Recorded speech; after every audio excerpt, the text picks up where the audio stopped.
माथो सुरलाय गां फुवार फुवार हा दादा की कइसा ए बस माथो गोरोम फिसा सुरा बिलाय बस सोर नोंसोरलाय जोंनि लामायाव फैनो हेंदा होनो बा बस बिन दंखौनायलाय मा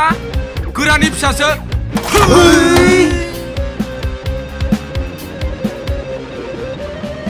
ओइ बस खनसे होनलां ओइ र गदलय जायो एजोनि उथायलय जाय इमान आरामत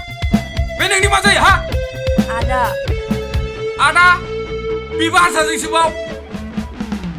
मा आं सास गैया नामा मानो साइज गैया जाखो बस आरो बेबारनिफ्राय सोरबा बर'जों बेरायनाय नुबावोब्ला फुस्लाजोबगोन दे आङो नोंल' नङा बर' हारिनि सिख्लाफोरखौनो फुस्लाजोबगोन आं औ बस दिनै अखा हानायखायसो गबाय नोंसोरो मिथिबाय आरो लास्ट चान्स गाबोननिफ्राय नुबावोबा थांदो थां जा आरो लास्टार नखुरिबि हब दादा जा सिख्लायालाय साइसथारमोनलै